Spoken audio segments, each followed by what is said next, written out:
ყველა ამ სიხარულისა, ყველა ამ იმედისა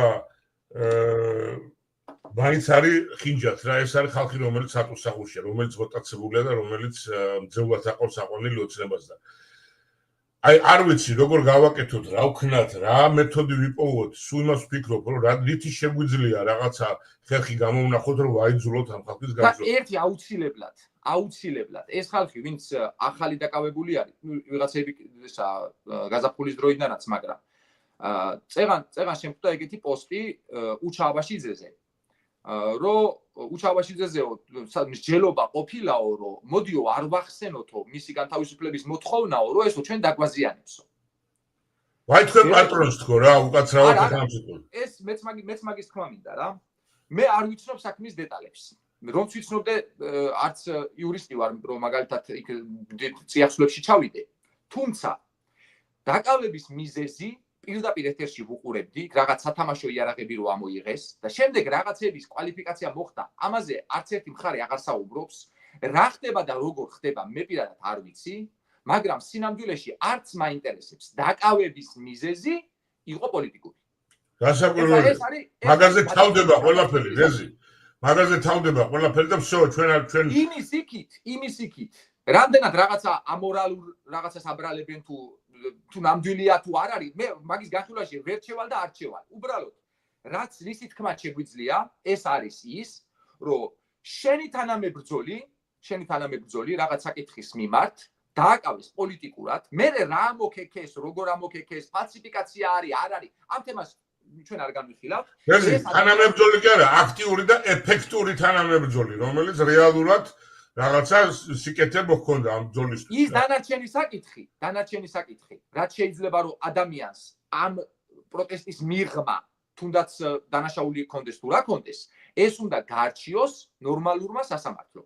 ჩვენ თანხმდებით რომ ჩვენ ნორმალური სასამართლო არ გვაქვს და ჩვენ ამაზე წუხვართ და ჩვენ ზუსტად მაგიტო გვინდა. ჩვენ ის არ გვინდა მხოლოდ რომ ჩვენ კურსი საგარეო და ასე ისა რუსეთი, ჩინეთი, ამერიკა აქ არა ვართ. ჩვენ ვართ კიდე შიდა უამრავ საკითხში. ჩვენ გვჭირდება რეალური სასამართლო, რეალური თვითმმართველობა. ჩვენ გვჭირდება რეალური განათლების რეფორმა და უამრავი სხვა რეფორმები. ანუ ჩვენ ამასაც ვითხოვთ, ანუ იმ ოპოზიციასაც ვისაც გონია რომ ესე ხონჩით შეხვდება ძალაუფლება, უკაცრავად, მაგრამ უნდა გაკეთდეს უამრავი შემოთავაზება, უამრავი მსჯელობა და მხოლოდ მას შემდეგ იქნება შესაძლებელი. აი იმის შემდეგ რაც კი როგორც კი ჩვენ გვექნება ნორმალური სასამართლო, სადაც ადამიანს შეუძლია რომ თავი დაიცვას და თავის სიმართლე დაამტკიცოს, მას შემდეგ უჩა აბაშიძე კი არა, ვინც გინდა ის გავასამართლოთ. მაგრამ დღეს დაკავებული ადამიანები არიან აშკარად პოლიტიკური ნიშნით და ჯერ ესენი უნდა გათავისუფლდნენ და შემდეგ თავისუფლება სასამართლომ განიხილოს ნებისმიერის მათი პასუხისმგებლობის საკითხი, როგორ იქნება და რა იქნება, ის გამოჩნდება. იმიტომ რომ ჩვენ სხვის მაგივრად თავს სხვის აქციებზე პასუხისმგებლობას ვერ ავიღებთ, მაგრამ ჩვენ იმაზე ვიღებთ პასუხისმგებლობას, რომ ეს ხალხი არის პოლიტიკური აზრის და პოლიტიკური მხარის რადგან მხარეს წარმოადგენენ და რადგან პროტესტს ცოტა სხვა იმას დავამატებ რა. უჩა აბაშიძეს ის რა ეკეთებინა, რასაც აკეთებდა თავისი ბლოგებით და თავისი ახსნა განმარტებებით და თავისი ლოგიკით და თავისი შინაარსიანი მეებით, რა ქვია, პოდკასტებით. ხო საერთოდ არ გაახსენდებოდათ არაფერი და არ მიაკითხავდნენ მაგას რა. რა თქმა უნდა, ხო, რა საკვირველია და მორჩა და დამთავრდა მაგას. ეხლა მეც გეტყვი კიდე რა, ეხლა რეზიმ თავისი თქვა და მე ჩემს სუბიექტურს გეტყვი. მოხდა ისე რომ ეხლა რეზი დამცინის კიდეც ხანდახან რომ ვინმეზე თქვი რომ არ იცნობო რა. მოხდა ისე რომ დედასაც ვიცნობ, უჩასაც და მამასაც. ეხლა უჩა შემდეგი თავი და უჩაც გავიცანი დარიო რადიოში იყო 1-2 და ძალიან სასიამოვნო და ძალიან კარგი ახალგაზრდა რა და დედმამა კიდე ისეთი წესიერი ხალხია რომ ბევრი ვერ შეედრებით და ამიტომ ცოტა კიდე მინდა ერთი რამე დავამატო ძალიან უარესი კამათი ხო ვინმე მისი არ გაიგოს რომ ესე განუხრელად უბრალოდ რამე იმას თვითონ კაზუისტიკაში არ შევდივართ ჩვენ. არ შევდივართ აბსოლუტურად. დაკავების მიზეზი იყო პოლიტიკური. მეტში არ შევდივართ. დანარჩენი როცა გვექნება კარგი სასამართლო, ოკეი. რაც გინდა განვიხილოთ, როგორც გინდა განვიხილოთ. ხო, კიდე ერთი რამე მინდა დავამატო, კიდე უარესი კამათი მიდის მაგაზე დაგვაზიანებსო, ხო, უჩაზე. და ეხა ვერავინ ვერ მას რეზის მით უმეტეს ვერავინ ვერ დააბრალებსო ის სააკაშვილის მოთხფიალია. მაგრამ მესამე პრეზიდენტი საქართველოში მიუხედავად იმისა ჩვენ პოლიტიკურად ის მოგწოზე ეგეც პოლიტპატიმარია რა. და უნდა ვთქვათ, რომ პოლიტიკურად არ არსებობს ვარიანტი და სხვანაირად შეფასდეს ეს სიტუაცია და აქედან გამომდინარე მაგაზეც უსამართლობაა რომ ამბობენ რომ ვაიმე არ ვახსენოთ და ფრიმიშას ვინც ამბობს ისინი დავგესლოთ და ასე შემდეგ. სისულელეა ხალხო, ლოგიკურად ერთნაირად უნდა მიუდგეთ სამართლიანობას და ნუ გვეშინია, ვისაც ეშინია რომ სააკაშვილი გამოვა და აჯობებს პოლიტიკაში და წარმართებაში იმის ადგილი საქართველოში არ არის.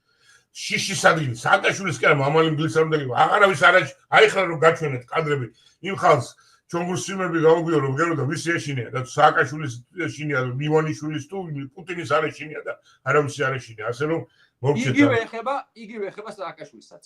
რაზეც სააკაშვილი არის გასამართლებული, იმას სისულელის გარდა არ შეიძლება რამე ეწოდოს და თუ რეალურად მოხდება გამოძიება, თუ რეალური თავისუფალი სასამართლო გაასამართლებს, ოკეი.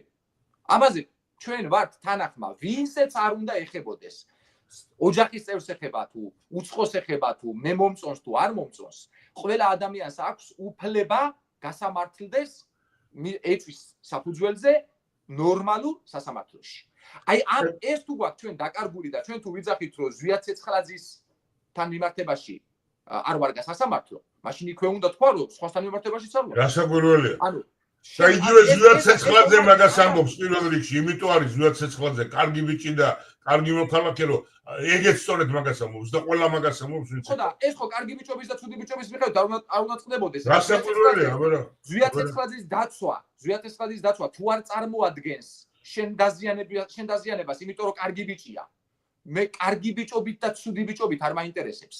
მე ვინმე როგორია, ეს საკითხი არ მაღელვებს. პიროვნულად არ შევდივარ. მე მაინტერესებს რომ სამართლიანობისთვის და მე რო ჩემ თავთან მართალი ვიყო, ეს ადამიანი დასაცავი არის თუ არა ჩემი მხრიდან, ერთი სიტყვა მაინც თუ უნდა ვთქვა მის მიმართ. ოღონდ ეს ადამიანი როგორი ხასიათის არის, ქალია, კაცია, ასაკოვანია, ახალგაზრდაა თუ ჯენზია, აბსოლუტურად არ შევდივარ მე ამ საკითხში. არ ვიცნობ მე არც უჩა აბაშიძეს, არც მიხეილ სააკაშვილს და არც ზვიად ცეცხლაძეს. ამათგან რომლის დაცვა უფრო კარგ ქულებს მომიტანს და რომლისა უფრო ცუდ ქულებს საერთოდ არ მაინტერესებს. მე მინდა რომ ჩემ ქვეყანაში ერთხელ და სამუდამოდ საერთოდ ამ ფორმით დასაცავი ადამიანები აღარ არსებობდეს. და მინდა რომ სასამართლო გქონდეს ისეთი რომ მე დაცვა კი აღარ მჭირდებოდეს. მე ვიცოდე რომ სასამართლოში ვისაც მოუწევს საქმის ქონა, ის გასამართლება სამართლიანად მორჩა. გასაკვირველი. ხოლო ეს ეხლა კიდე